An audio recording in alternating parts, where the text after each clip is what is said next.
Pourquoi il y a la famine? Mais tu as tellement de nourriture que tu jettes dans la poubelle. Comment peux-tu questionner Dieu alors que tu vis une vie égoïste? Si Dieu existe, pourquoi il y a la guerre? Dieu demande de prier pour la paix. Tu as prié pour la paix quand et Dieu ne t'a pas exaucé. Je vais vous dire, on dit souvent, quand tu veux tuer ton chien, tu l'accuses de rage. Quand certaines personnes veulent abandonner leur marche avec Dieu, ils vont tout questionner sur Dieu. En réalité, certains questionnements montrent combien nous sommes loin. Daniel, pas pour le chargeur de l'ordi. Nous sommes très loin. Et Dieu va nous amener toujours dans un point de stress, d'intensité, où nous avons même le sentiment d'être déçus par Dieu, d'être trahis par Dieu, d'être abandonnés par Dieu, afin que ce qui est au fond de nos cœurs sorte. Nos épreuves ne sont pas hasard, nos épreuves sont là pour nous révéler si nous sommes vraiment sauvés ou si nous devons continuer, persévérer et travailler vraiment à ce salut avec crainte et tremblement, parce que l'homme naturel, l'homme charnel en nous est en train de faire la guerre à nos âmes. Amen.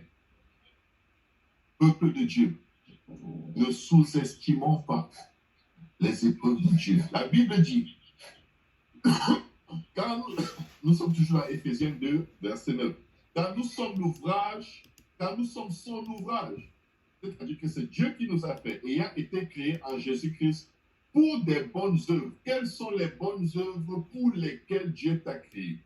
As-tu pu les identifier? Es-tu déjà en train d'opérer dans ces bonnes œuvres? Vous savez, on se plaint parce qu'on ne fait pas ce à quoi on est appelé. On ne sert pas Dieu, on se sert de Dieu. Tu ne peux pas te plaindre de quelqu'un que tu sers avec crainte et tremblement. Alléluia. Les plaintes de Dieu sont l'expression que la crainte de Dieu n'est pas là. On commence à être exigeant, comme si cela nous revenait de droit. Alléluia. Rien ne nous revient de droit, il ne nous doit rien. C'est ce que ça veut dire. Et la Bible dit, après avoir accompli toutes ces choses, considérez-vous comme des serviteurs inutiles.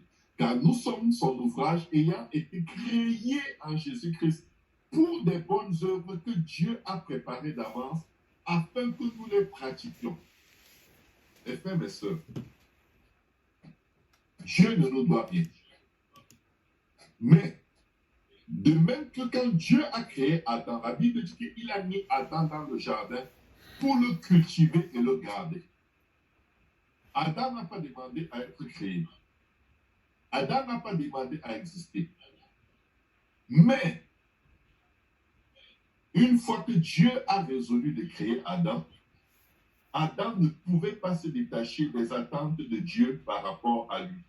Il ne pouvait pas dire à Dieu, regarde, c'est quoi cette affaire de jardin? Pourquoi tu ne m'as pas laissé dans la poussière?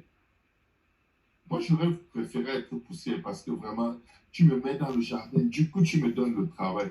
Je suis même seul, je n'ai même pas de femme. Tu fais passer les animaux, tu ne fais que me faire travailler, Seigneur. Tu ne fais que travailler, tu ne fais que travailler. Vous savez, Adam a eu une femme parce qu'il ne se plaignait pas. Il est impossible de se plaindre quand tu n'as pas quelque chose et d'être heureux une fois que tu auras cette chose. Parce que les plaintes sont un très fort témoignage de l'ignorance. Les plaintes sont un très fort témoignage de manque de préparation chronique par rapport à ce que Dieu veut faire en nous et avec nous.